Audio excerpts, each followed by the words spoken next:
When should you call the chaplain? You are listening to ReachMD, the channel for medical professionals. Welcome to the Clinicians Roundtable. I'm Susan Dolan, your host, and with me is Chaplain Barbara Rutt, the manager of Pastoral Care at Lehigh Valley Health Network in Allentown, Pennsylvania. Chaplain Rutt, welcome to the Clinicians Roundtable. It's great to be here with you today.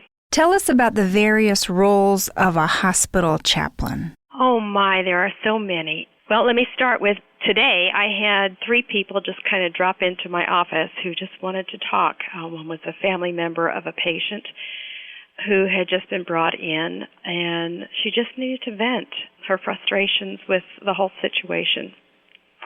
Another was a staff member who is concerned about another staff member, and he wanted some advice as to how to work with that staff member to support them.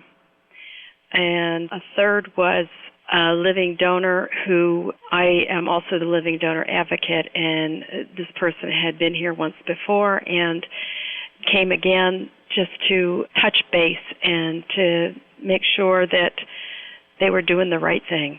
So, you fill many different roles. When they have questions, health, many times it goes to end of life or progression of life. And so, what is that going to do with the decision of where is God in my life? Or is there God in my life? And so they come to the chaplain. Is there a typical caseload for a hospital chaplain? Every hospital is different, and we are a large trauma center.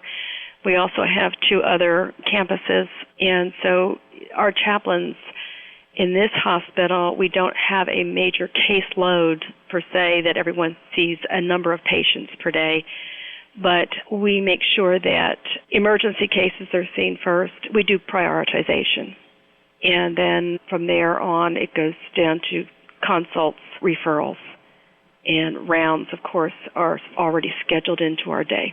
What are your goals as a hospital chaplain? My goals are to make sure that the spiritual needs of the patients, the families, and the staff are met, and they are emotionally met as well as spiritually, that they're uplifted. How do you define spiritual care and health care? It's different for each person. Health care in itself, if we go back to the ancients, health care was established in the realm of the spiritual world. It was the priests and the holy people that were taking care of the sick. And so they were not just taking care of their physical needs, but they were taking care of their spiritual needs, their emotional needs. And so it seems natural for a hospital to have someone to take care of those particular needs of a patient when taking care of the whole patient. So when you're taking care of the spiritual needs of the patient, you're taking care of that one piece that fits into the whole, that spirit, that piece that questions, is there a God in my life? Is there someone out there that's going to heal me or protect me from this illness? Is there someone there that's going to be with my family when I die? Is there an afterlife? And someone to at least hear those questions and to hear the fears and to talk with that patient about those fears. Does evidence-based research exist showing the benefits of having a chaplain as part of the healthcare team? Yes, it does. There are several places that are doing some research at this time. There is a place in New York, Healthcare Chaplaincies, I believe it's called, is doing some research there. Duke University is doing some research, and I believe Yale has some research that they have been doing, and there is evidence that says that when the spiritual needs of a patient are being met, that for some reason they seem to respond to the treatment, and they seem to be able to accept the prognosis, whether it is a bad prognosis or a good prognosis. They're able to accept it a little bit better. When should physicians make a referral to the chaplain? That's a wonderful question.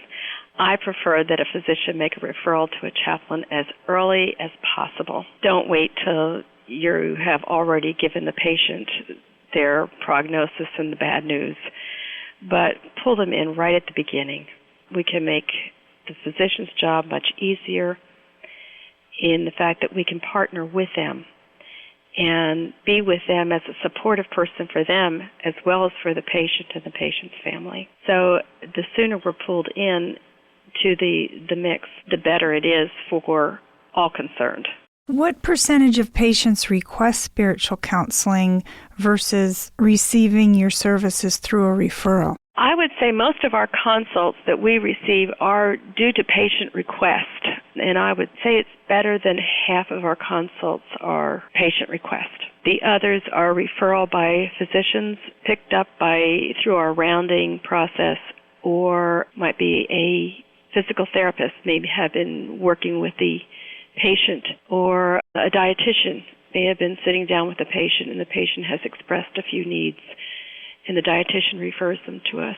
So it could be anybody who refers us to the patient. Are there enough chaplains to meet the need? No, never enough chaplains. Each of our chaplains can see at the most, I'd say 10 to 15 patients a day, and that's giving quality care. You don't want to just run by and say, hi, how are you doing today? Got to run, see the next patient. You want to be able to spend time, hear what that patient's needs are, and be able to work out a plan of care for that patient. The days of, hi, how are you, have a blessing, and moving on are over. They're long gone. We need to look at the chaplain as part of the healthcare team who can actually give the physicians, the nursing, the rest of the team some input into what's making this patient tick. If you're just joining us, you're listening to the Clinicians Roundtable on ReachMD, the channel for medical professionals. I'm Susan Dolan, your host, and with me is Chaplain Barbara Rutt, the manager of Pastoral Care at Lehigh Valley Health Network in Allentown, Pennsylvania, discussing the chaplain's role on the healthcare team. Chaplain Rutt, the Hastings Center report recently published 5 articles on chaplaincy. Describe some highlights from these articles. Oh, boy. I did read through those, and in fact, I have some of them right in front of me. Chaplains are obligated to provide care with substantive content reflecting their professional education and training, care that includes but does not go beyond the comfort of a listening ear. Many times you think of a chaplain as someone who's just going to sit there and listen to the patient, say a prayer, and then leave. But we actually provide deeper care than that. We ask the questions that draw out of the patient the answers they already have inside of them. Another one of the articles brought out, if chaplaincy cannot identify patient-centered care as its distinctive quality improvement goal, then it is hard to make the case that another profession ought to. Chaplaincy can really improve the quality of patient care by providing that time with that patient. You don't come to the hospital for the spiritual care, but the spiritual care is a part of the health care. And I think these articles actually help get you into understanding more deeply what chaplains actually do about quality patient care. They help you to understand more deeply about ethical issues. Describe how you and your fellow chaplains get involved with the medical team at your hospital. There are several ways that we're involved. Since 1981, the chaplain has been a member of the trauma team. In 81, we started our trauma care here at Lehigh Valley. And we identify the patient, call the family, and connect the family, the patient, the physician, and we're the supportive piece in that. So we have been an integral part. Just a few years ago, we started in other types of rounds. We started with the open heart collaborative rounds over at our Muhlenberg campus. And in those rounds, we are at the bedside of the patient with the physician, the nurse, the pharmacist, the physical therapist, the occupational therapist, the case manager. All of us are at the bedside talking with the patient, not at the patient, but patient is part of the conversation, and we're all discussing the care of the day with that patient. We have carried those rounds over here to the Cedar Crest site, and we are doing those kind of rounds here with the open heart patients. We are now looking at rounding with our palliative medicine team, and that will be a different type of rounding. It will be a table rounding where we are involved at the table discussing all the different cases that we have and then going out and doing the consults with the team. We are also involved in our transitional skilled unit where we do consults over there, and then our reflections are given for the case rounding because their rounding is at the same time as one of our resident meetings. We have a clinical pastoral education program here, and so our resident cannot be at his program and their rounds at the same time. What feedback have you received from physicians about the chaplain's role? For the most part, we have been asked to have chaplains be more present. In fact, I had a physician just 2 days ago come in and say, I need another chaplain on rounds for my intensive care rounds. And I said, I don't have a chaplain for you. You know, I can give you someone in the afternoon, but I don't have anybody for the morning when you have your rounds.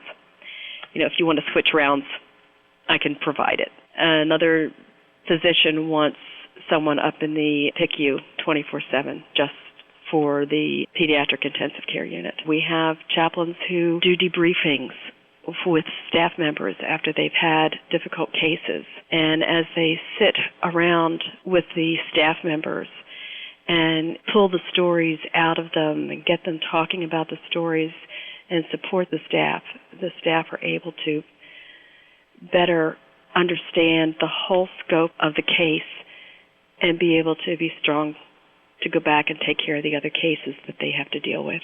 So physicians are very much in favor of our program.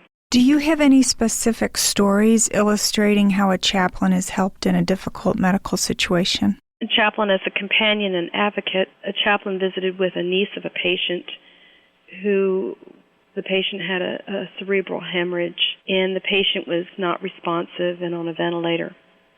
The niece was quite anxious about the prognosis.